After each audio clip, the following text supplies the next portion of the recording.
You've heard of a mind-body connection, but did you know about the mouth-body connection? Like other parts of your body, your mouth has millions of bacteria, most of them harmless. But your mouth is also the gateway to the rest of your body, including your respiratory and digestive tracts. Poor oral health may affect other parts in the body.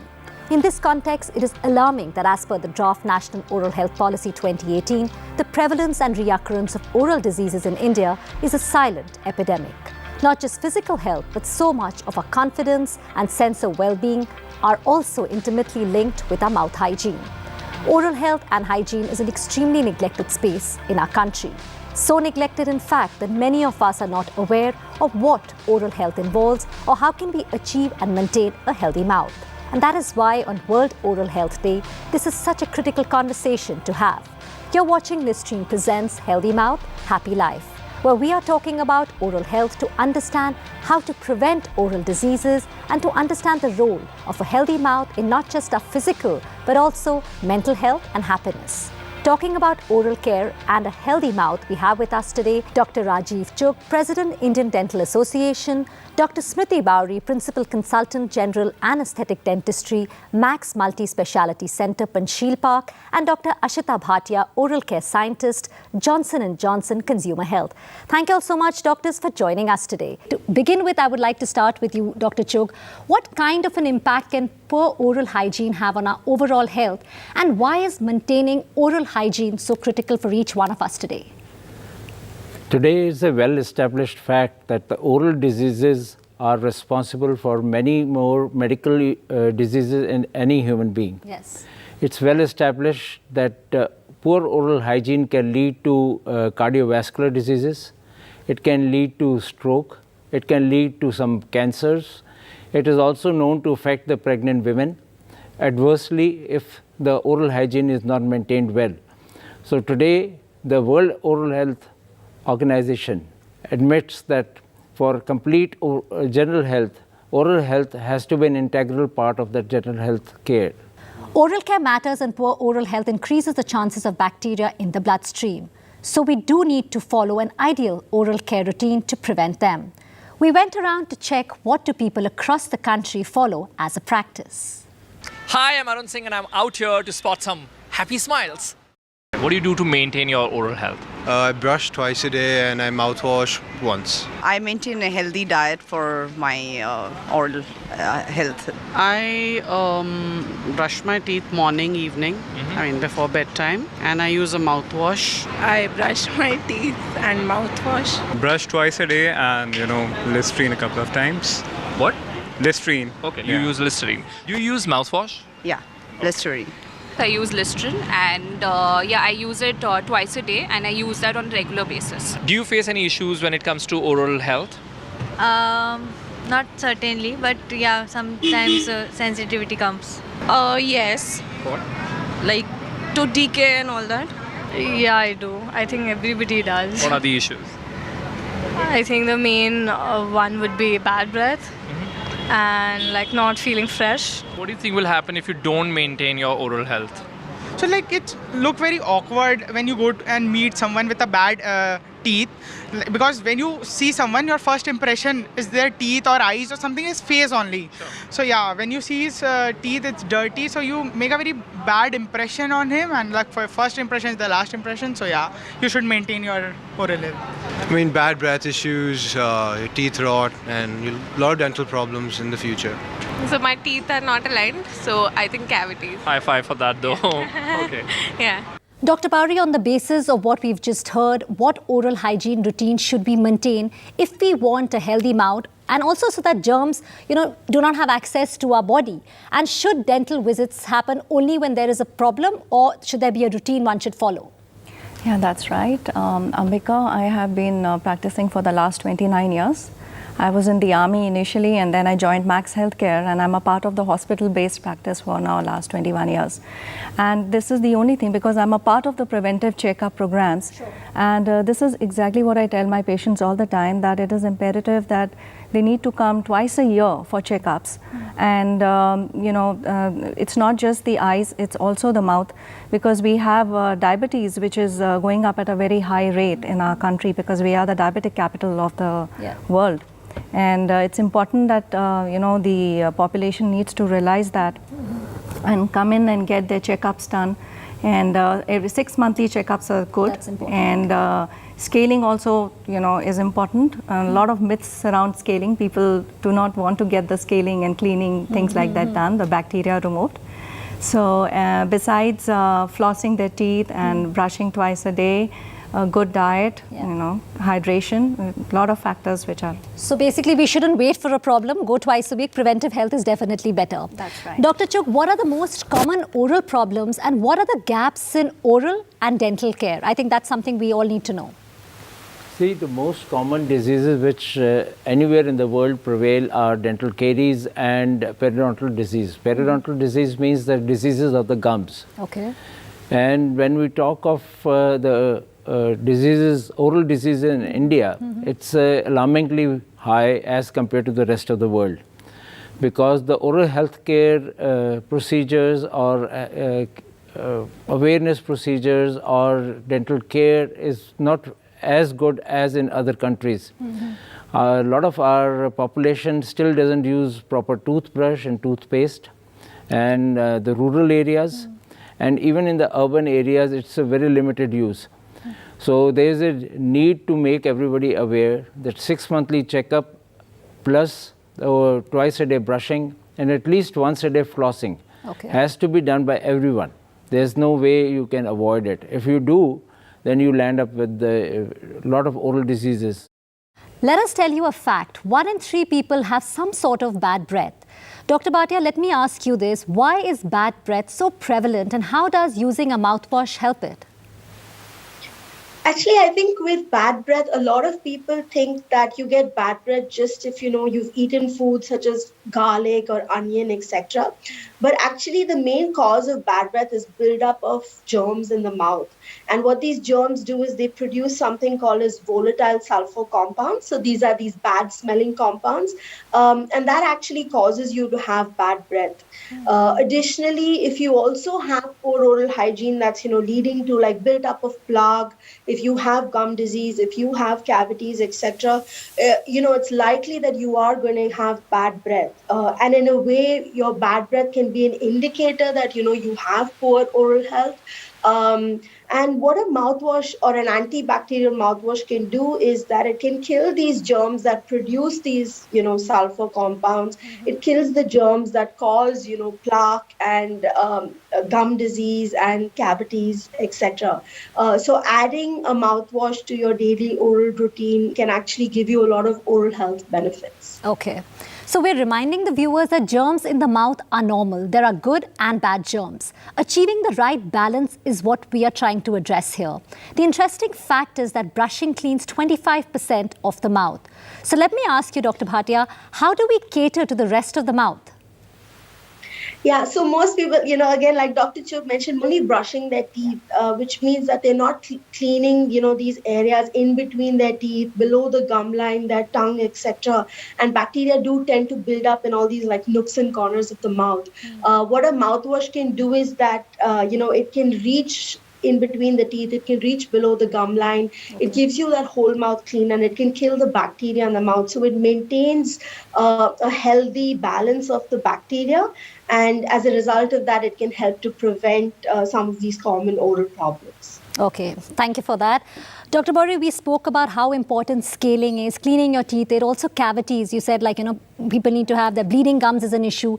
Could you help us understand if choice of the brush and the paste also play a role in fighting this? How does one choose what to use? Right. So a lot of patients ask me what kind of brush they need to use. So I generally leave it to the patient because some people like to do it the manual way, some like to go with the electric motor, right? And basically with the manual brushes, the bristles should be tapered, they should be rounded on the top, they should be able to reach the crevices of the teeth, right? And for people who have sensitive teeth and generally who are a little compromised, medically compromised, or they're geriatric, they can go for super soft or soft brushes.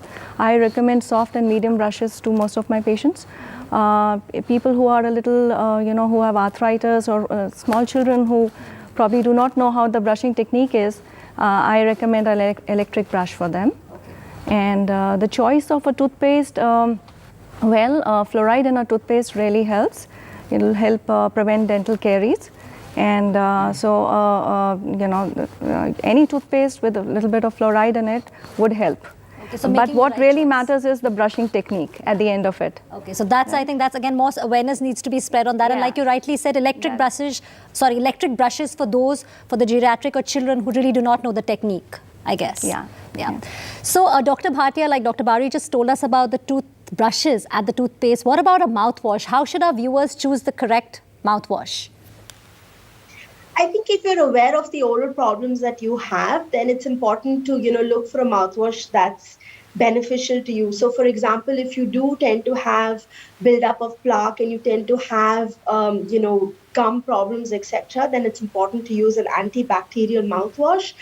If you have a tendency to get cavities, or if you're at risk of getting cavities, then a mouthwash that contains fluoride can be beneficial. Additionally, if you have, what we call as tartar formation or calculus formation on the teeth, which is the yellow hard substance, then a mouthwash with zinc chloride can help to prevent the buildup of tartar in some way. So I think it's important to look for these ingredients. And if you're confused, then of course, speak to your dentist. Your dentist will be able to recommend the best mouthwash for you. So on that note, we're going to be taking a short break. I think we've understood how important it is to choose correctly and, of course, most importantly, the right technique. So we'll be right back. Don't go away.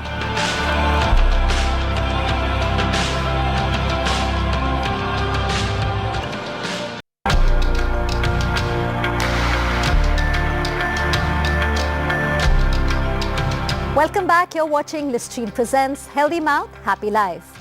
Dr. Chugh, is there a specific age group that is most affected by oral problems? Where should the awareness actually begin? See, people of all age groups are vulnerable to oral diseases. And with the children, it starts very early. Even in the milk teeth, they can get cavities. And the most common cause of getting cavities is not brushing properly and having leftover food in your mouth.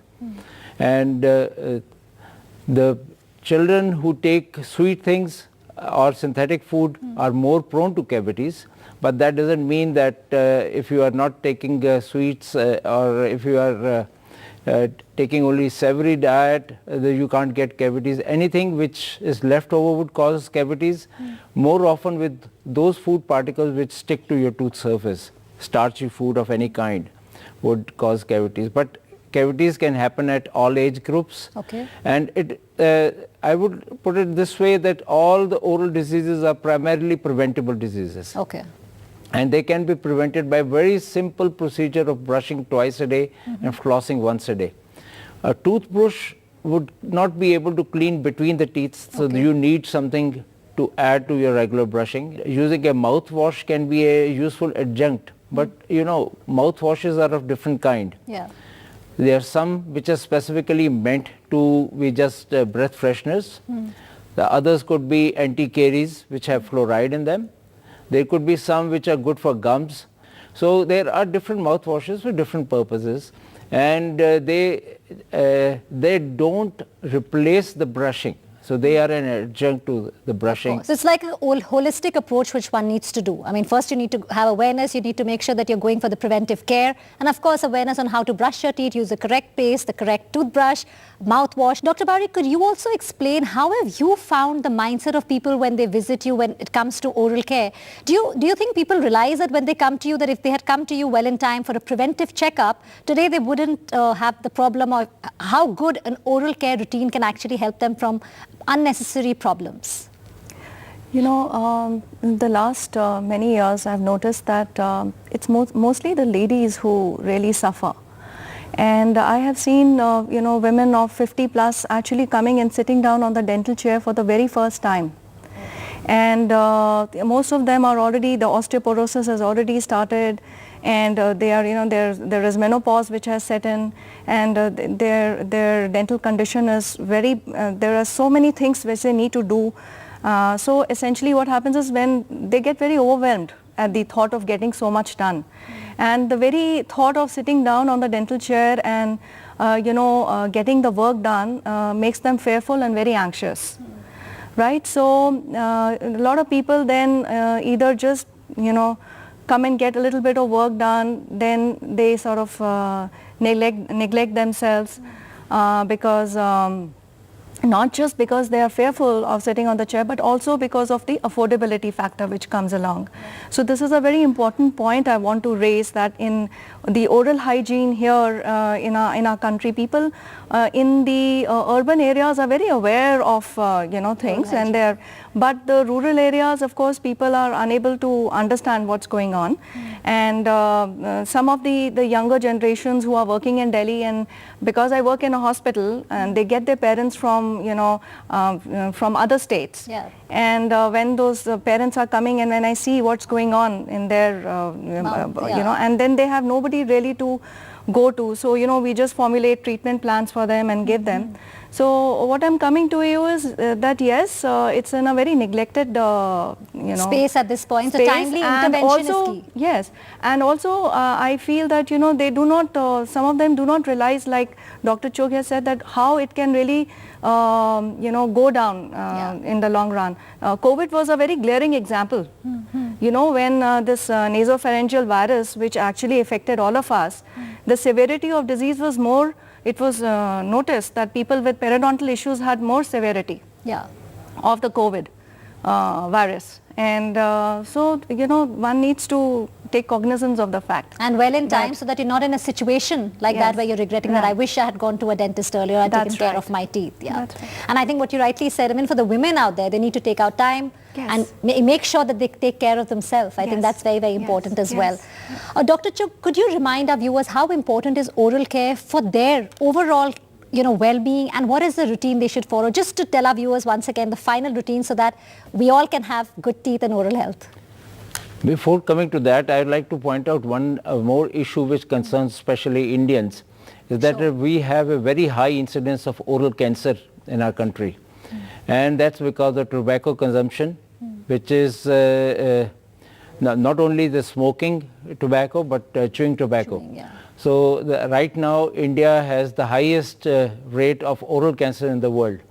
So one message I'd like to put across to all those who are watching this program, that please don't get into the habit of consuming tobacco in any form, because the after effects of the oral cancer are very alarming.